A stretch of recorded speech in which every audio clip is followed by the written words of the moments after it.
Judy Solis here, and I'm at the National Black Theater for the 6th annual Silicon Harlem Next Gen Tech Conference. We'll be speaking to some of the top companies and leaders of technology today, so come join us.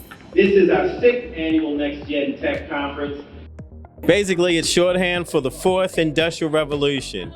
And if you saw our first panel, World 4.0, Let's Get Ready, John McGilligan talked about it. It was steam first. And steam, of course, caused some level of machines to be able to now take advantage of agriculture. Then it was electricity. And we all know about what that allowed us to do. Well, now we're in the digital age. So we're in the first part of that was the internet.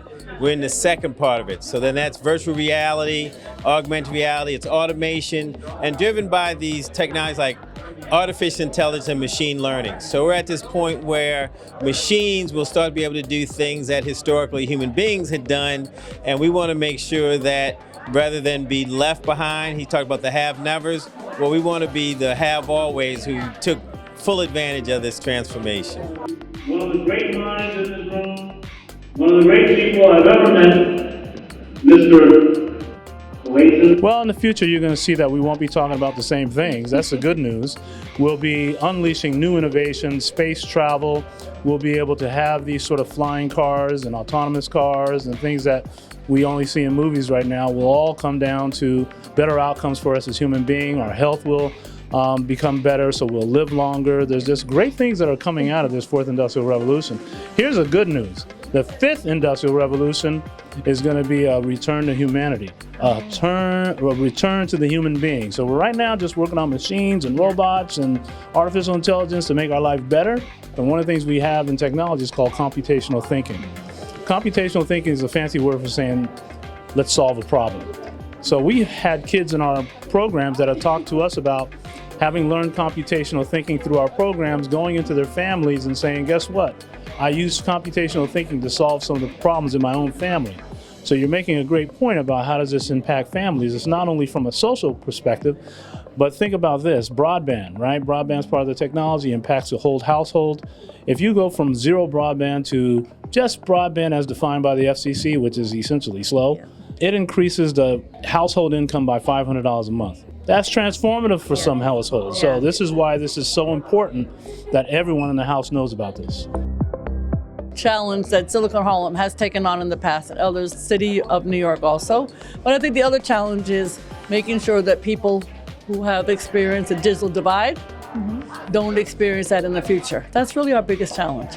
How do we make sure that there's either free Wi-Fi, libraries, enough speed, enough connectivity for people who wouldn't normally be part of this revolution? That's what I focus on. We are here at Silicon Harlem's 6th annual conference at the National Black Theater, and we're here with an MWBE and job fair. So all around us, we have city agencies, we even have private businesses that are interested in connecting people with millions, if not billions, in city contracts. Clayton Banks is a visionary. He founded Silicon Harlem with the idea of making Harlem a tech hub, a center of economic opportunity and jobs. I'm the new contracts chair in the city council, and it's my job to make sure that the city actually spends its money, and when it does spend its money, that that money goes to communities of color and to women, who incidentally are the majority of the people in the city but aren't getting a majority of the contracts. So we want to make sure we connected people with that economic opportunity and grow jobs right here in Harlem. And I'm just so proud to have been able to be with these pioneers. They don't take any prisoners, and they bring people from all over the world to educate us, and I'm proud to be a student. Thank you. This is not a dress rehearsal. This is the main event. And technology is just that. It's faster than life. It's way ahead of us. And scientists and innovators have to study hard to make certain that we bring the highest quality of life for all of our citizens. Neighborhoods and communities that have been left behind in terms of education and resources have to make a very, very special effort to show the importance of what we're talking about today. So, because Harlem has one quality that we excel in, and that is self-esteem. It's not unusual that we believe that we can become Harlem, Silicon Harlem.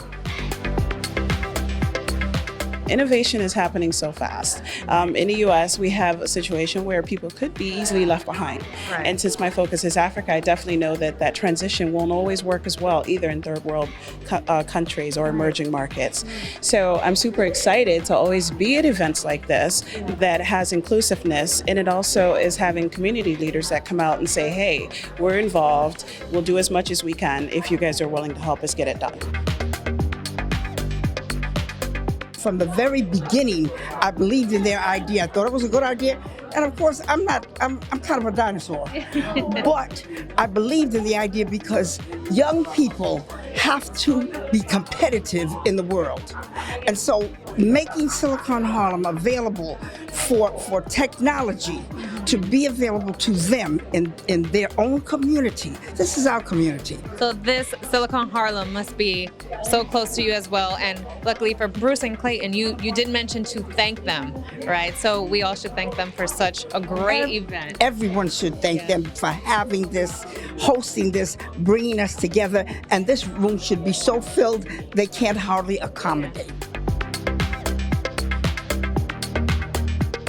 The 6th annual Silicon Harlem Conference was just as expected, successful, and innovative. We spoke with so many different influential leaders in the technology space, and we can't wait to be back next year for the 7th annual event. Hope you can join us, Transform Harlem.